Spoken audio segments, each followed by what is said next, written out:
The Green Bay Packers have successfully found their new franchise QB in Jordan Love, who will follow in the footsteps of Aaron Rodgers and Brett Favre. He just recently signed a 4-year, $220 million extension, placing him at the top of QB contracts, tied with Joe Burrow and Trevor Lawrence with an average of $55 million per year. After he signed his contract, Coach Matt LaFleur said, "The thing that's so impressive about him is how resilient he is.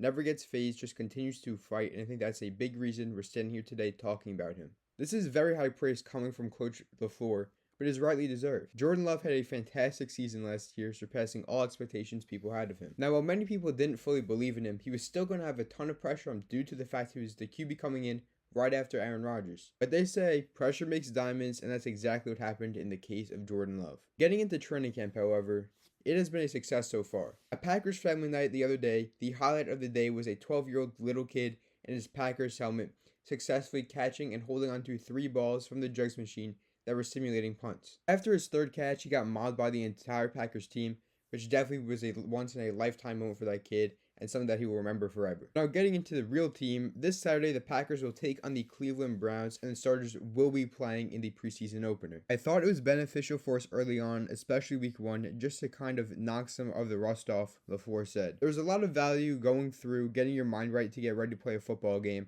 Obviously, we're going to be smart with those guys. The last thing you want is to put those guys at risk. And I agree. I think allowing these players to get some reps for the real games would be incredibly beneficial. Now, next up, right tackle Zach Tom, who suffered a torn pec in the offseason, finally returned to team drills today. And this is what he had to say. "I felt good out there today. I felt like I was moving my feet pretty well, using my hands pretty well. I think the thing with me is just getting the wind back. Other than that, I felt good being back out there, taking the good footwork.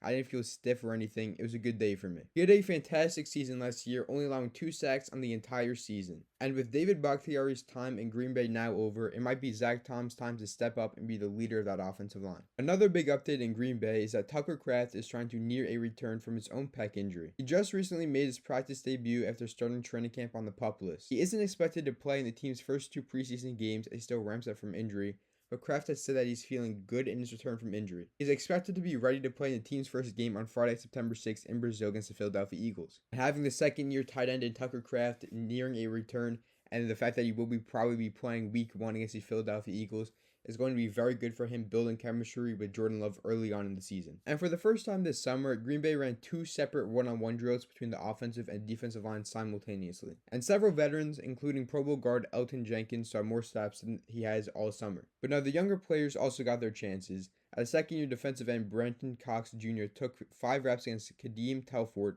who is competing for the swing tackle position. "You gotta have a will to win," Cox Jr. said. "We're both tired, we're both ready for the next guy to go, but you just gotta lock in when you're tired and try to get to the quarterback." Rookie first-round pick Jordan Morgan did not participate in team periods after splitting his one-on-one reps with defensive tackle Kenny Clark. In Morgan's absence, third-year veteran Sean Ryan took all the right guard snaps with the first unit. And unfortunately, Green Bay did have 2 new additions to the injury report, and they were both receivers.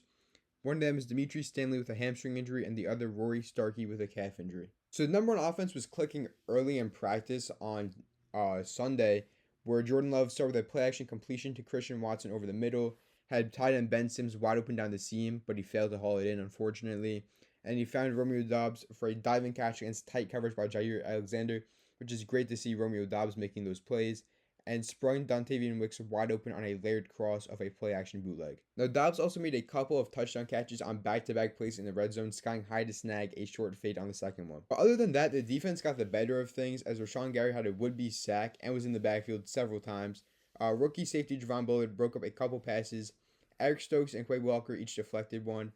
And there was hardly a memorable running play from the first unit as the defensive line was a standout group of the night. And head coach Matt LaFleur admitted it's tough on the offensive line right now, especially with Zach Tom just getting back into the swing of things and the injury to Jordan Morgan. It gets a little difficult. And when Zach Tom was absent from team drills, Andre Dillard, Kadeem Telfort, and Caleb Jones were kind of rotating in and out as the number 1 right tackle. And some other injury updates. So Josh Jacobs had a groin injury, and he went through the warm-ups, but he did not take any 11-on-11 snaps. And Kingsley Angabarwe was new to the injury list with a hamstring injury, and center Josh Myers was back again after missing additional time for a personal matter. Now, another notable thing is there is a kicking competition in Green Bay with Greg Joseph and Anders Carlson, where they both made their field goals from 43, 45, 47, 49, and 52 yards to start.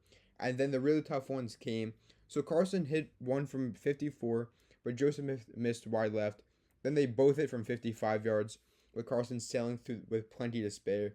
But unfortunately, they ended practice with both missing from 57. So yeah, all in all, a very busy Packers training camp so far. A lot of good stuff in training camp, some bad stuff. But all in all, some pretty good updates. Now, if you guys enjoyed this video, give it a like and subscribe to the channel and turn on post notifications so you never miss another one of these NFL videos. And if you would be so kind as to share it with a friend, it would be much appreciated. But I'll see you guys in the next one. Peace.